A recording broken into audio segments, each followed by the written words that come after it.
Oh my god, I can finally eat my snacks. I'm very happy that we had a break. Crunchy ones. If you missed the previous episode, Mm-hmm. go listen to that one. Yeah. I was bitching about not being able to have my snacks that I bought from the Asian stores. Yeah. And the snack of choice right now is the black bean oven baked crackers. It's Sounds really good. interesting. It's really good. Again, if you haven't listened to the previous episode, this is part two. You don't have to, but if you want, you're welcome to. Yeah. So- Just listen to all of them. yes, please listen to all of them. We're trying to change a lot of things on our Yeah. podcast Yeah. as we go. So if you notice anything different, that's just how things are, and we're not Yeah. apologizing for it. Yeah. So We're also facing a lot of the life changes, so yeah. We could be different person over time. So you will see that as well. maybe, maybe, Maybe. maybe. Okay, well, I guess we can just start for this part two. Welcome to Pondering Pandas, a podcast where we ponder about the confusing modern world. Modern I, world. Okay. I think that was very bad. Yeah. Try to make sense of it all. We are your host. My name is Jayden. My name is Ryan. Hello, Ryan. We are back again. Part two for immigration as our topic. Immigration. I like the introduction with accent. That was a very bad accent. I'm very sorry for those who does have accents. I think I have tried, but I may have misrepresented them. One I'm thing also an immigrant. So I'm allowed to Yeah, do this, right? yeah. But one thing I think it's interesting, maybe we can discuss in another episode, is that the racism against the accent, like for the Chinese accent, we can say that, right? Why Like, not? yeah, like the Ching-Chong, like those words. Ching-Chong Wing Wong? Yeah, The Ching-Chong Wing Wongs? Ching-Chong, okay, I like that.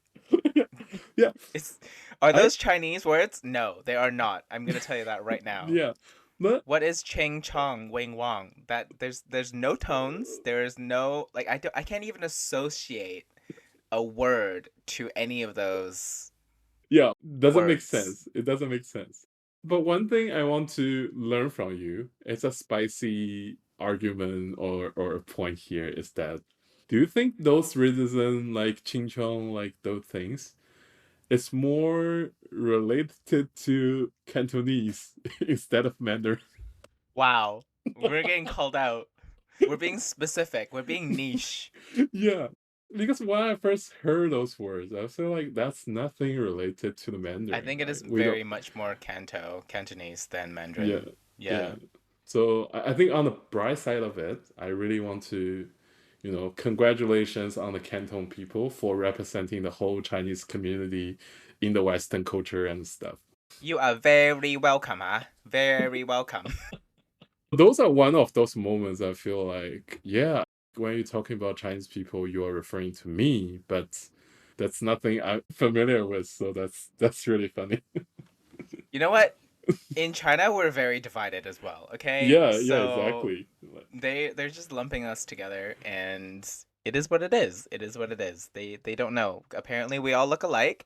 Mm-hmm. Oh, speaking of, Yeah. I came across. Uh-huh. Oh my gosh, I can't believe I saw this the other day. In London, Chinatown, it was very, Mm-hmm. very busy. It was a really nice day. I think this was about 2 weeks ago, and I think there was these group of I think they were teenage boys, and Mm-hmm. they were taking a picture together, Mm-hmm. and one of them did the eye thing with their fingers. Oh, the To eye thing, the small eye the eye, thing. yeah, yeah, they were pulling their eyes further to make their eyes smaller to take a picture, and I was not fast enough to keep a record of it. But I was like, wow, I can't believe they did that in Chinatown. Like, as they were taking a picture. To be clear, they're non-Chinese groups, right? No, they are some sort of Okay. European group. Wow. Yeah. That's very interesting. Great segue into immigration. Yeah, that's interesting.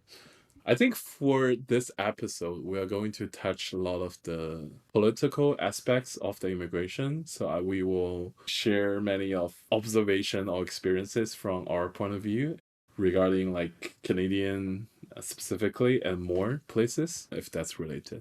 I'm Oh, gonna say I'm not very political at all, yeah. to be honest. I have opinions. I have Hmm. opinions, and Yeah. I'm sure a lot of other people have opinions. But in terms of like paying attention to a lot of politics, I don't think I'm very good at it, and I think it just gives me a headache when I read the news, when I participate in political news, Hmm. and also I'm on the other side of the world and I can't really participate in that. So Yeah. it's just really tiring and I have other things going on in my life. So I get it. It really does affect people, but this is a very important conversation to have Hmm. regardless. Hmm. Yeah, thanks, Jaden. So I think before I start, I want to be addressing some positive like messages here to make sure that we are in the gratefulness in terms of like how we are having the So experience. you wanna sandwich this. Yes, I want to like coat sugar. What's the name? Sugar coated, so people Uh-huh. don't feel like as offensive. That we are. We are the people with hearts, and we pretend to be nice and stuff like this. Yeah. I think just give it to them raw. Give them to them the way the lemon is supposed to taste. Yeah, yeah. So my parents sent me as an international students to Canada like more than 10 years ago. The reason is because they really like the culture here. Because it was in the era where China is really learning and trying to catch up. Unlike the recent years, you feel like more conflicts and tensions are growing, and there's more trade wars, there's more like differences in ideology and in those like political wars. So it was those years when China was really growing fast and we're trying to absorb as much as possible from like all over the world, learning from the best and learning all the great values and how do we like improve together. I really miss those days. And one more thing I want to mention is that we are seeing like the Chinatowns all over the place, and we discussed like a little bit from the last episode. We say, oh, some of the design is based on racism, and some of them is because of the hardship they were experiencing as an immigrant. But also, I want to highlight that there are some places in the world that doesn't really have a Chinatown, or they used to have a Chinatown historically, but later they're being destroyed afterwards. So I would say like those places definitely have worse racism or even like physical like genocides against the Chinese people and to prevent people from establishing in their land and to have their culture preserved. So, in terms of that comparison, I do feel like the Western society in general is more welcoming. I think that's a very interesting stance and time frame during that time. I think one way of looking at it is what you've said. It was when China was booming Hmm. and the West was profiting a lot from China. And A not to lot. say China is not profiting from this era as well, but I think, let's just take Apple, for example. Like, they would go to China and Yeah. you could say they're exploiting the labor Yeah. of the Chinese people. In a way. However, Hmm. in a way, yeah. So, however, like that's kind of like what made China is China today Hmm. to have so much resources now Yeah. in the different aspects. But it's really interesting to see what is going to happen with China in the next 10 years because I think they have a different game to play. They have a Hmm. different chess strategy to move forward in the future because of how much power and wealth that they have accumulated into Hmm. the next 10 years. Yeah. And I don't know how I feel about China being so powerful, although I am, in root Chinese. I am rooting for China for other reasons, but maybe it's because of the media, of how the West portrays China is like, oh man, like why can't China do a little bit better on these things versus, Hmm. like what is important for me, like values such as, human rights or how people are treated, but like such as infrastructures and such as like technology advancements in China, I'm Hmm. I'm just like, wow, good for you guys. Like keep going. You know what I mean? Like I'm cheering on for them all the time. For instance, the electric car vehicle BYD, Yeah, I yeah, yeah. saw some of the products in this part of the world in London, Oh, and they look really? Wow. fantastic. They look Yeah. great. And I'm very curious to see if that will ever make it to North America. It probably won't. Maybe it'll We be very, very expensive. we will see because they're definitely one of the biggest producer now in the world, and their products are really affordable. If you are only seeing like the price in China, like for example, for our normal like SUV or the small car, they will more like be around 20K, less Yeah, than or 20K less. US. I think 10K US. It give you a decent one. So I think that's one of the reasons why there's many of the tariff discussions from the Western world regarding like how do you ensure it's a fair game, because they do get a lot of compensation from the government for sure, but also they are delivering a decent product. So Yeah. that's something we definitely would discover together in our other episodes.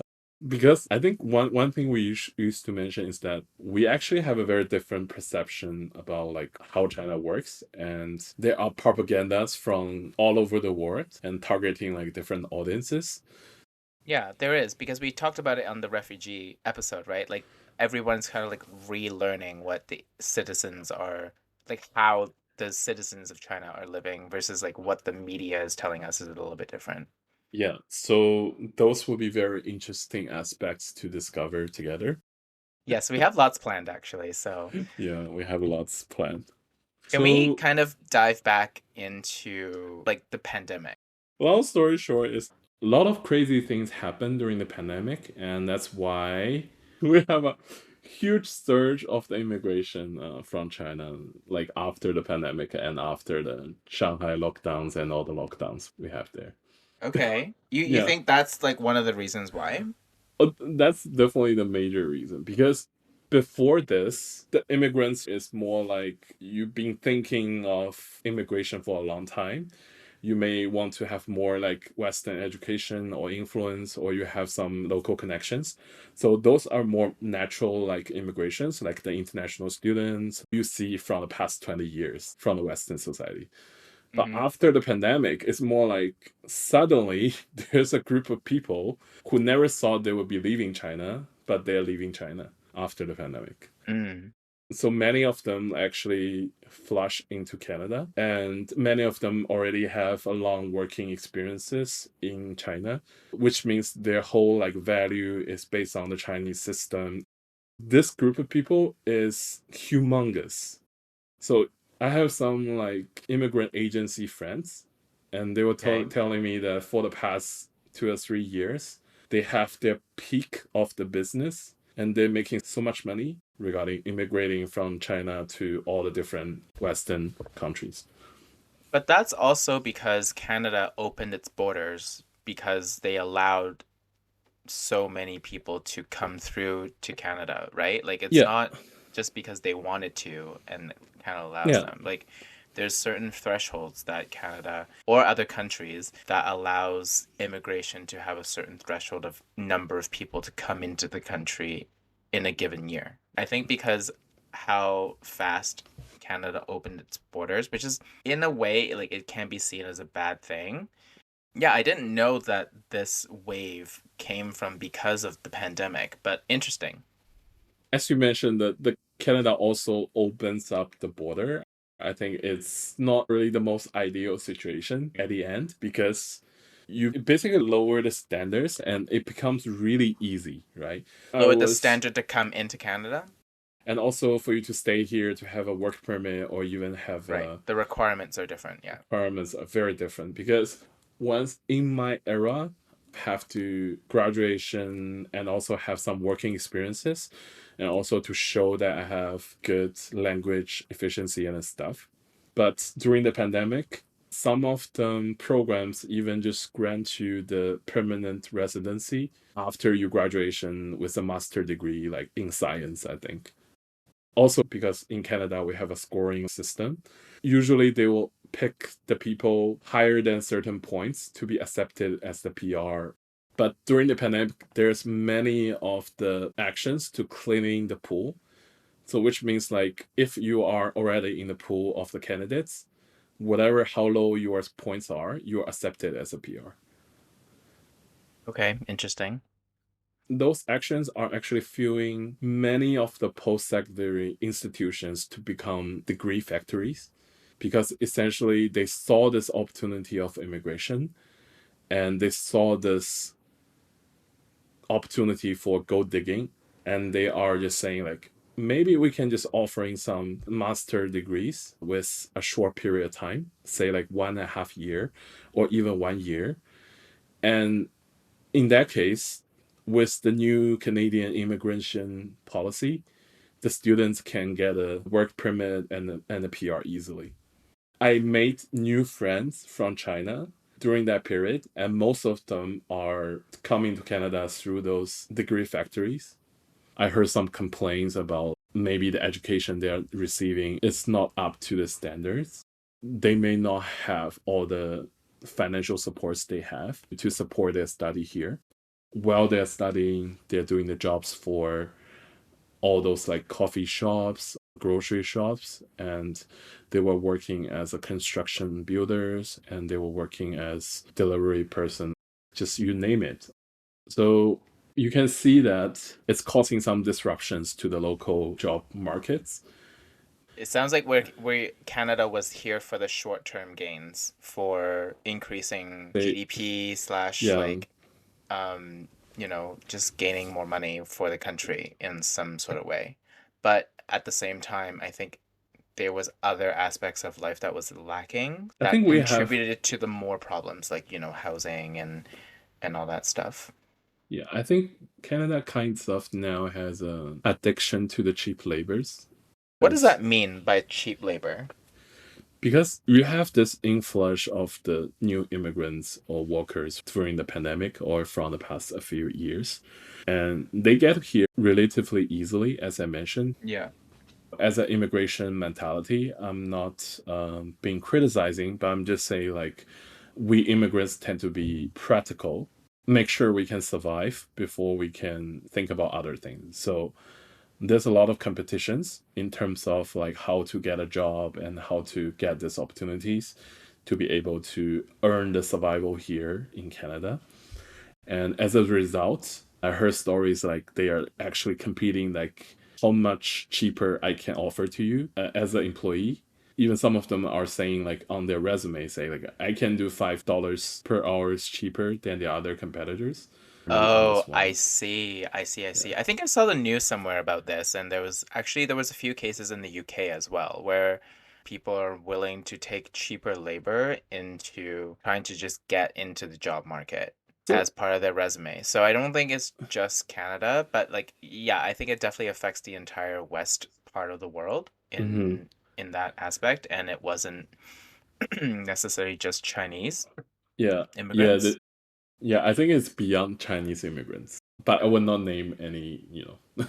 To be respectful. So the job market become really cutthroat competition, and also we don't have enough housing to coping with this situation. So which cause more disruptions, and in the end, I do feel like people are suffering from the inflation because we feel like our cost of living is climbing. At the same time, the job opportunities is shrinking and also our pay is not really raising in general. I think like now that we're actually on this point right now, like what the damage has been done and what's been done, right? And I think I think we just need to kind of think about like how can we move forward with this, and how the government needs to figure out like how do we need to accommodate these increased influx of population that we allowed people to come through our doors, right? In that certain way. Because at the end of the day, in my opinion, because countries like Canada and the US is made up of immigrants, right? It doesn't matter if you're white, brown, black, pink, yellow, purple, like you're all immigrants into this foreign land, other than the natives that used to live here. So I think we just need to figure out like how do we move forward from this to continue the land of the immigrants, right? Because I think in terms of opportunities, the countries need the type of population increase in order to not survive, but like to run itself, if that makes any sense. Like Hmm. we need people to take up job markets, but I think because it came out too fast, and that's why things are happening. Like the inflation, the housing, the job market, everything has been so competitive to the point where it just seems like there is nothing out there to gain any footing whatsoever. And if anything, like right now, we need to think about how to band together and figure it out instead of being divided. Hmm. Yeah, that's fair. I'm not sure what's the real solutions we can suggest here. We're not suggesting any solutions, we're just Yeah. pondering about the issue, and that's the whole entire point of this episode, at least, just to ponder about it and just kind of like, hey, these are the things that we're kind of thinking about and kind of relating to what's happening to real life. Mhm. And these are the feelings that we can potentially reflect with people and hopefully try to relate to those that are listening as well. Yeah, I just feel like the immigration policy may have a great intention in the first place, Yeah. but the practice and the implementation definitely creates a lot of challenges, and people are, like I don't blame people exploiting the system because you kind of have to have a better rules in the first place. But that's what happened. I feel like the system is being abused, and it's something I don't think people have many preparation for, Right. especially when they're living this country for a long time and cause a lot of the social problems in general. I don't know what else to say or to ask. I wonder, do we want to talk about future of immigration regarding how this country may evolve to be? But I feel like that can be really sensitive as well. So, No, we can talk about it. all right. So one thing I'm really curious about, because you are more from a local, like early immigration point of view, and you definitely see like Canadian society have shifted over the past like 20 years at least. Now we are facing all those new challenges. So what's your view for the future in general? I'm not very familiar with like how the immigration policies are in terms of like what type of thresholds they allow certain people to come in. Hmm. For example, I think immigration overall is a good thing, but I think it needs to be relatively in a controlled manner in terms of like what does the country need in the next 5 to 10 years for us to be able to have these type of expertise from other countries to come into, say, Canada, for us to be ahead of the game or be Hmm. able to compete around the world type thing, right? I think in that aspect is very important to have attractive positions, salaries, and I mean, we have a lot of land. So in terms of land, that's not the issue, right? And maybe there just needs to be a lot of expansion that is needed in Canada, and I can see Hmm. that there's a lot of potential after seeing Europe a lot. Like we are not as connected as we should be Hmm. compared to, I mean, Canada's way bigger, like way, way Yeah. bigger. Yeah. But in terms of infrastructure, like we need to catch up. Come on, like we're working like snails here, like so slow. You know what I mean? Like Mm-hmm. transportation and infrastructure and all that stuff. It's not up to par to be able to connect across Canada. And in terms of resources, Canada, we have all of it. So I just think immigration in the future, it's still important. We just need to make sure that it is fair for different parts of the world that's coming in, and it Mm-hmm. needs to be relatively similar ratios of different Mm-hmm. groups of people. And that's just kind of where I stand right now. Sounds great. And I do agree that there's many issues we are facing and trying to resolve together as well, because I can imagine affordability issue can be a long-term thing to stay, because we now have such a housing market with such a high price, especially in like Toronto and Vancouver. And Yeah. there's such a disconnect between the income and the property price. And I'm not sure those are the best situation for immigrants to start their new life and trying to imagine they can have a future here. To be really honest with you, I feel like for the international students or the international people I know, just most of them are able to have a condo with mortgages for sure, but they will mostly need their supports or entirely from their family. I rarely saw anyone who can really work to have their down payment accumulate for themselves It's every not year. possible. It's not possible.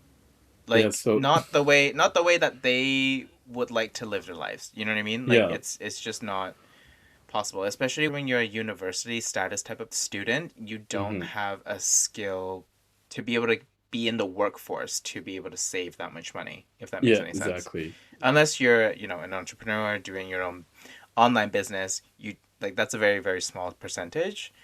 I agree. And also, you speak about the university type of the qualifications. I do realize that it's relatively harder to get a job with higher portion of technical involvement in Canada if you are like a PhD or you receive a really high education. The working opportunity is limited, especially compared to the US and to other places. I heard people saying like if you're doing the same job, it's definitely like it's you're doing exactly the same thing, but you will be earning much more in the US and other places as well. Yeah, So, so Canada needs to up its game a little bit more, I would say. and I heard people from the financial institutions, they're complaining about if I want to find a job, I can only basically I almost can only do it in Toronto, and I Mm. do not really can find a job outside of Toronto and other places. I think the same thing goes with uh, like in Calgary, it's easier for you to find a job related to oil or like the natural resources departments. Yeah, I think it kind of just boils down to like how like Canada is developed, but at the same time it's not developed enough. If that makes any sense. Like Mm, there's not a lot of options at the same time to go from one city to another to try to have the same type of job, if you will. In the US, it's probably a lot easier just because hmm. there's better infrastructure, there's a lot more investment in there and like all that stuff. But I More don't know. I think populations and 100%, a lot more population. And I don't know if this will change anytime soon. I hope the world kind of sees Canada as like, how do I say this? A better alternative to the US. Maybe I'm just biased because I I'm hope so as Canadian. well. I'm Canadian because I truly think like Canada can be a very good place to live, and we would like to think that our policies is a little bit better than the Americans, at least in Mm-hmm. my experience. I have the best wishes as well, and I will wrap this up with my point here is that I hope Canada have a better future and to find its own identity and to support their people to have better lives over time. I think that's definitely something everyone's working to.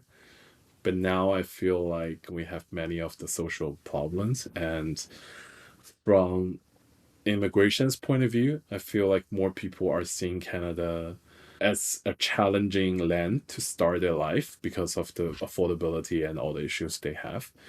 And actually, many of them are seeing Canada as a pathway to the US because it's much Mm-hmm. easier to get to the Canada. And after you have the citizenship, you basically can easily to be penetrating the US job market afterwards. So I Mm-hmm. think that's many people's mentality now. So I do hope this will change in the future, and I really have the best wishes for this country. Yeah, I think that's a really good point. Like I don't want Canada to be a bridge for Yeah, the it's US, and I yeah. think it's we have a really important relationship with the US given that current political climate, but it's making challenges right now, but I think in terms of Canada, it just makes sense for Canada to, step on the gas, to invest on our own resources, to develop the country to make it more attractive for people to move, to immigrate, to start their lives, because then it just kind of builds on itself, right? Because Canada's Mhm. beautiful. We have It's water, like amazing. Yeah. 90% of fresh water of the world. We have so much land. In BC, we have mountains, the Rockies. We have every single land terrain you can possibly think of across Canada. So, like, Hmm. I don't know, like, it's a great geographic country. It's huge and it Hmm. can house a lot of people, and I think it just needs more infrastructure overall and more investment into it. So Yeah. I agree. I I actually believe people can have more time to actually enjoy those like beautiful scenes instead of like stressing out their daily lives. So that's something I really hope to Yeah. see. Yeah. But anyways, Th- we're remaining positive here. Yeah. Okay. Well, thank you so much for tuning into Pondering Pandas. If you like this episode, please share, comment, and like if you could. This would really help us grow. We really appreciate you pondering with us today. We'll see you next time. Thank you. Thank Bye. you. Bye.